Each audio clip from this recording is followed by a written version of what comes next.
Welcome to CityWise. I'm your host, Tiana Stevens. CityWise is produced by the City of Rochester to shine a spotlight on city living at its best. In Rochester, it seems that everyone knows everyone, and we're fortunate to be connected to our community in this way. At Gildas Club Rochester, behind the red doors, is a special place for people living with cancer that strengthens those connections, offering social and emotional support and beyond.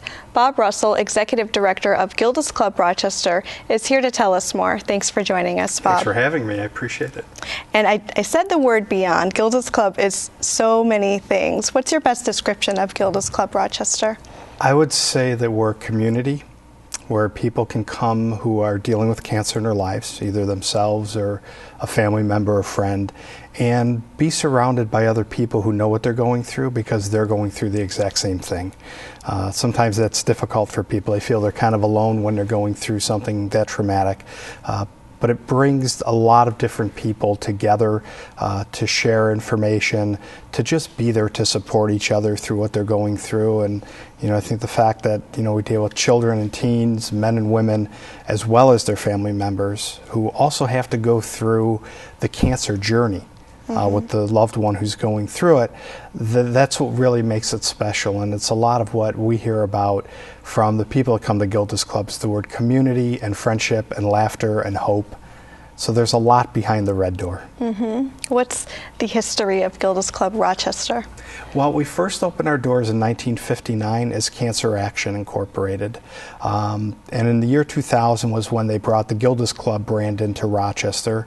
Gildas Club had just started up. The first location was in New York City, and it was created by Gilda Radner, who was our namesake, her husband Gene Wilder, who many people know as Willy Wonka, amongst other acting credits that he has, along with one of her doctors. And Gilda's dream when she was going through her cancer was to be surrounded by people who understood cancer, but not because they knew how to treat it, but because they knew how to live with it. And it was really her dream that they made come true. And as they started to expand across the eastern coast, the mission of Gildas Club was very similar to the mission of Cancer Action, which was to offer free support to anyone of any age going through any form of cancer and dealing with that. So it made a lot of sense to kind of join forces with it. We're still a 100% local organization, so all of the proceeds that we are able to secure for funding our programs all stay right here in the Rochester community. And we do 1,200 programs a year that are offered, so there's a lot going on that kind of meets the needs of different people and what they're going through at the different stages through their cancer. How many people would you say you reach? We have just over 1,700 members who are active, and that translated in 2013 to over 17,000 visits to our clubhouse. And that's strictly for, either support groups or exercise classes, cooking classes, social events, art classes. And then we are able to reach well beyond that. We do some programs in the community and some of the different neighborhoods, societies and associations, and through some of the churches, just to help do a lot about cancer education, as well as letting people know that if they can't make it down to the clubhouse for support, that we're also available right in their neighborhood. And that's the important thing for us, is to just reach as many people with the help that they need as we're able to. What are some of your staple programs? I think The staple programs really revolve around two aspects for us: the traditional type programs, but then the social activities, which is what a lot of the people like to come out to, especially people who are now cancer survivors. They like coming back for the social programs because it's a chance for them to reconnect with their friends that they've made and their extended family. And that ranges everything from different holiday parties. We do a monthly dinner and a movie. So whatever the theme of the movie is, that's the meal that we cook. We do different events with our men's group around the NFL football playoffs and the NCAA March Madness. And then our other programs revolve around support groups for, could be a specific cancer like a prostate group, breast cancer groups, but then others are more general. We have a women of color group that is very strong. They just celebrated their 10th anniversary last year, and that's women of color that are coming together that are dealing with all different types of cancer, not one in particular. We also have a very strong educational program with guest speakers that come in. Could be talking about a specific type of cancer or a research that might be going on to help keep people educated on what's happening. And a lot of times with that, the issues that we're addressing are issues that are brought up to us by our members of what's important to them and what they want to know. Over the last few years, we've done more that have revolved around things like how to deal with your health insurance company when going through cancer, what to expect with the paperwork and what they're going to be requiring of people. So it's not always specifically about cancer itself, but about the things that people are dealing with around that. And then the other area that is one of our most popular programs is our different art programs that we do, ranging from painting, jewelry making. We have a weekly quilting class. This is a way for people to come out and keep active and do something different, and a lot of times they've never touched a paintbrush, they've never thought of making a pair of earrings, so it gives them that opportunity. But at the same time, again, they're surrounded by other people who are going through what they're going through, so they don't have to be afraid that, oh, I've lost my hair, I'm wearing, a scarf, or I'm not feeling great because I just had my treatment yesterday. They know that they can come and not have to worry about people either wondering or looking at them or judging them. They can just come and relax and be at home. How about the programs for children? How do those look, and how do they differ, year to year? Well, a lot of it depends upon how many kids of certain age groups are coming into us at a particular time. It's the one area that we've grown the largest as far as with the number of kids that are coming in compared to even where we were 3 or 4 years ago. We have probably the most popular place in the clubhouse is Noogie Land, which is the kids' play area. It allows kids to come in and just be kids. Whether they're coming in because mom and dad might be going to a program upstairs, whether they're coming in because it's a special noogie night going on, like a Halloween party or a teen sleepover. There's a lot of different things that we bring in, but we bring it in at their level so they understand. And what we find is, I tell people Noogie Land's not your McDonald's playland where you're just dropping your kids off and leaving, but that's their safe place. That's where they're able to open up and start talking about either their own cancer, or it might be a parent or a sibling going through it, because they're comfortable in that environment compared to being in more of a clinical type environment. So, those are popular. Also our teen group, as our kids have been with us for a while and are getting older, we have our own teen room because the teens were like, yeah, Noogie Land's great, but I'm growing up past that. Right. But there's a lot of interaction, with that. And when the kids get a little older, especially in their teen years, some of our programs might revolve around how to communicate with your parents when you're going through cancer.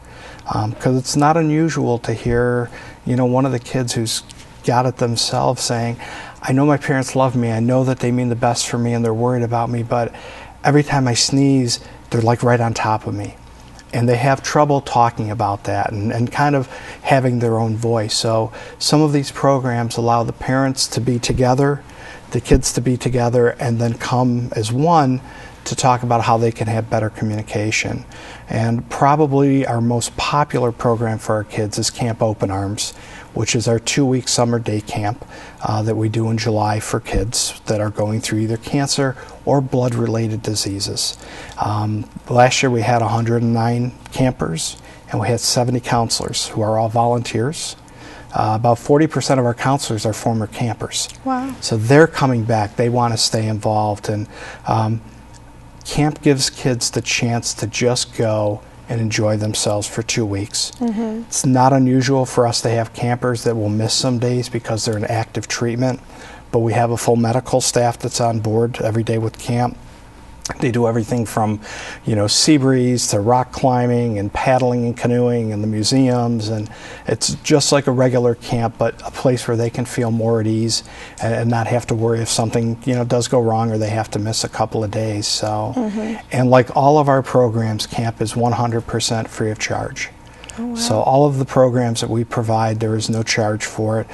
We're able to go out and through the generosity of donors and foundations and corporations to help underwrite all of these, so that the last thing we want is a family who's going through cancer to worry about, and especially whether they can send their kids to camp or not, is because of money, because they've got enough burden on themselves going through the cancer treatment and drugs and prescriptions and doctor's visits, and so we try to make it very easy for people, and it's a lot of fun too, especially with the kids. How do people come to know Gildas Club? Is it through referrals, word of mouth? How do you find that people come through the Red Doors? About 80% come from word of mouth. That could be from a friend, a coworker, somebody they know at church who has either gone through Gildas or knows someone who's gone through Gildas, and they're telling about it. Could also come from their doctors or oncologists or the cancer treatment centers. We have a very strong working relationship with all of those groups, so that when somebody is diagnosed, right now the treatment centers are focused and the doctors on treating the cancer and killing that cancer cell. What they don't do is worry about the emotional stress and the psychosocial aspect of what people are going through. So that's really where we're able to come in and help fill that need for people and find out what are the things that are causing stress for them. Sometimes it's transportation. I don't know what to do. I don't have a way to get back and forth to my doctor, or I'm really worried about my family and what they're going to be going through. So we try to help to eliminate some of those areas so that when somebody is going through their cancer treatment, that's all they have to focus on is their treatment itself, and these other things, they know that there's help there for them. Right. Seems like a lot of the programs, almost most of the programs, are member driven. How do you gather that input? Do they just come to you, or do you have regular meetings to kind of talk with the different groups? It's a combination of a few things. We have a very open dialogue with our members, and I think part of it is because we make them feel very comfortable. This is, for a lot of people, their second home. When they're going through their cancer, it's a place they know that is there that they can just come and relax. And we'll have members that'll come down, even if we don't have a program going on, just to read a book, bring their iPad, bring a puzzle, just having a place to kind of get away from it. So during just our daily interactions and discussions with them, also with our facilitators of our different programs, they know that they're able to bring up ideas or things that might be affecting them. And then we also do a member survey each year that we not only want to find out if we're reaching their needs and how well we're doing at that, but also what are some of the things that they foresee happening. It's not unusual that you've got a cluster of people that will move together in their treatment schedule and also through their different groups. So where they're first coming into us, we see people at their most vulnerable point where there's been a cancer diagnosis. And a lot of times they're just looking for information. Their head's swirling. They're looking to be educated about different things that they need to think about. Then when they get into their treatment phase, then it's the post-treatment phase, which then leads to, okay, how do we build your body back up through exercise classes, healthy cooking classes? And you see these pockets of people that are moving together, and they're the ones that would say, you know what, I don't need this anymore, but here's something that we're thinking about now. This is what our group is thinking, and we adjust to be able to meet what those needs are. So it's not unusual to see programs that might be happening one year take a year off because there just isn't the amount of people that need that service. And then the following year, that'll come back because we find that the need is more there at that point. Okay. Is there a process if someone wants to be involved with Gilda's Club? Do they need to make an appointment, or how does the process work? Yeah, traditionally, people will find us first and foremost by going onto our website and trying to gather information there. They can also call our office, though, directly. What we do is we set up a time for them to come in for an orientation meeting, which includes a tour of the facility. It gives them a list of all of our different programs, but it also gives our program staff the chance to talk to them and find out exactly what it is that they're looking for so that they can kind of custom create that schedule and that program for the people based on what their needs are and what they're looking to get out of the experience. We have some people that will say, I'm not going to sit in a support group, because they think of it as being, boxes of Kleenex and everybody holding hands and singing Kumbaya together. And that's not really what it is. I think one of the biggest things that people really come to us for and enjoy is that they can come and they can laugh. They can take a breath and not have to worry about who's around them. They can talk very freely about what they're thinking. And sometimes it's about their spouses or their children, or, who's asking them too many questions that they're not ready to quite answer. So we really try to work with them individually on a one-on-one basis. A lot of times people are surprised at how big of a facility that we have and how many different programs we have, because on average we're doing 100 a month. So there's always something there for whatever the needs are that people have. The other thing I always tell people that come through the first time is we're here for you as much or as little as you want us to be. We have some members who are there 3 times a week like clockwork. We have other people that come in every couple weeks. It's all based on what they want to get out of the experience, what they need to receive in return, and what type of support there is. Can you tell us a little bit about your staff at Gilda's Club Rochester? We have a small staff by comparison of organizations our size. We have a 3-person program staff. So those 1,200 programs are being overseen by 3 people, and they're pretty amazing individuals, and really, their heart is into what they do. We have a program director who oversees the department. We have a program manager who is also our art director, so she oversees all the art programs and always coming up with new ideas. And then our second program manager oversees all of our children's programs and Camp Open Arms.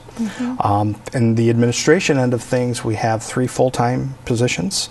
Myself, we have a director of events and communications and a director of development.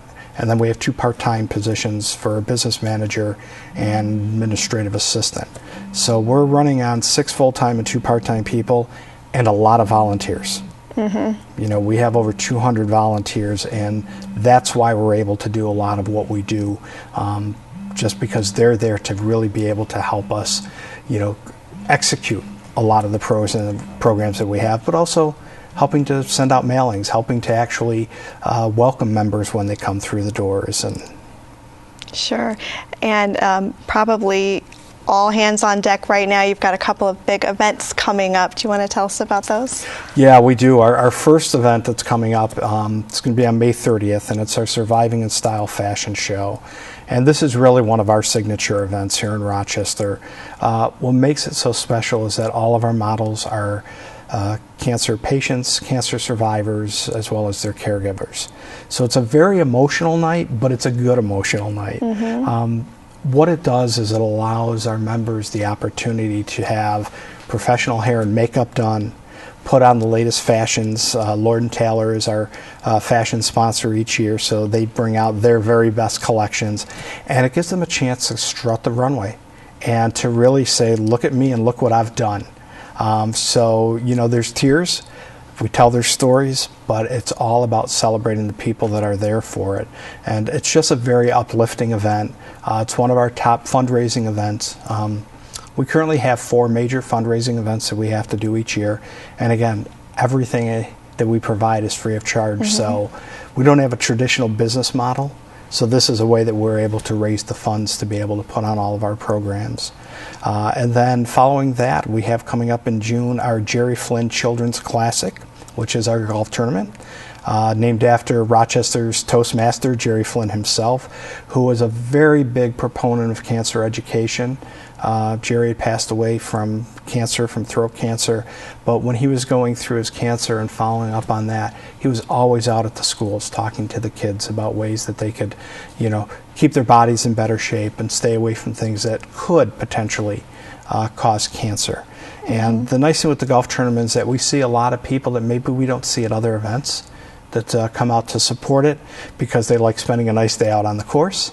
And it helps raise money for that, strictly for Camp Open Arms and our children's programs, because again, those were all Jerry's kids when he was, with us and overseeing some of the different events and programs that we had going on. So, so it's going to be a busy couple months, but that's great. I noticed on your website a lot of testimonials from some of the male members of Gilda's Club. Can you tell us the purpose of having those, sharing those stories there, and what your experience is with the programming for men? You mentioned that there's the football parties. What are some of the other programs? Yeah, well, I think, men are a very important part of what we do, but it's also one of the most misunderstood and one of the biggest myths. More times than not, people say, oh, Gilda's Club, you're for women with ovarian and breast cancer. And we say, no, we're for people with any type of cancer, of any age, any demographic. And I think sometimes the men feel like, is that really the place for me? As Gilda's Club. And then once they come in, they realize that there are things for them. Probably our largest group for our men is our prostate group.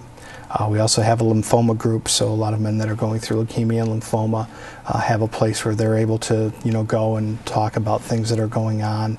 We'll also do specific events and speaker series that really affect just issues that men are going through, so that, they feel that they're not just being bunched in with a general topic, but things that are important to them. We have a monthly Gilda's Diner. It's once a month on Saturday morning, and it's amazing fun. We cook breakfast for the guys, and it's only for the guys. And our women and their wives get upset that we won't let them in the door, but we're like, no, this is men's time. And they come in and they just have breakfast. They read newspapers. They talk. We find with the men, a lot of times, if there's food involved, they'll come to the programs. That's what they want to do. But they're also very much one of our largest ambassador groups out in the community, because they realize that a lot of men might not think that they need support. Because, men have to be strong. Men have to be stoic. When you're going through cancer, you don't have to be. And also, they like for other guys to know what they've gone through. Being able to share their stories, and I think that's why throughout our website and different things that we do, stories are so important, because they allow people to look and go, oh, that's my neighbor, that's my coworker, that's the person that I see at church. Not that specific person, but in a general sense, that's my family member, and it makes it very real for them. Cancer is not something that is very rare, and especially in the Rochester area. Over 4,400 new diagnoses are made every year in the Monroe County area for cancer. Wow. Cancer is also now the #1 cause of death in Monroe County. Used to be second to heart disease, which is what the national leader is. It is now the #1. So the chances of somebody within a year's time period not encountering a friend or a family member, someone that they work with, having a diagnosis within their family and their circle of cancer is pretty rare. So that's where, for us, the stories do a lot to let people know it's okay. And again, people come to us when they're at their most feared moment, when they're usually just finding out. And what we try to do is just help them to understand what it is that they're going to be facing.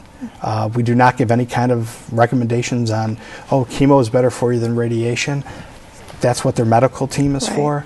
But just to try and ease their minds a little bit. And some people come a few times and they go, it's just not for me. I've got a good support group within my own family and friends, which is fantastic.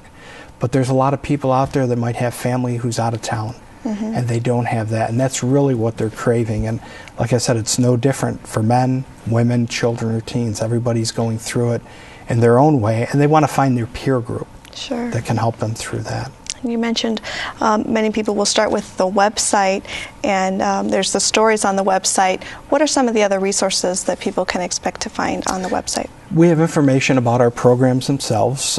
We have our program calendar, so somebody's able to go on and be able to look up and say, oh, that looks interesting to me for this month. We also have a resource page that will link them to different educational sites about cancers. It might be something specific, like mesothelioma or leukemia, the American Cancer Society. Any places that are legitimate websites that they can get more information, we want them to be able to access that. And we also, on that aspect, we also have a library at the clubhouse where our members can come in, they can take books out, they can read books there. We figure the more that people are educated on what they're going through, the more likely they are to ask questions and ask questions of their medical team instead of just maybe accepting and saying, oh, well, that's what they said to do. So, and then we also have information about how people can volunteer, about our different events that are coming up. People might want to attend or support events and how they could make donations. All right. Well, thank you very much, Bob. And again, to learn more about Gilda's Club Rochester, you can visit gildasclubrochester.org. You can also call 423-9700. Thanks for joining us on this edition of CityWise. I'm Tiana Stevens, and we'll see you next week.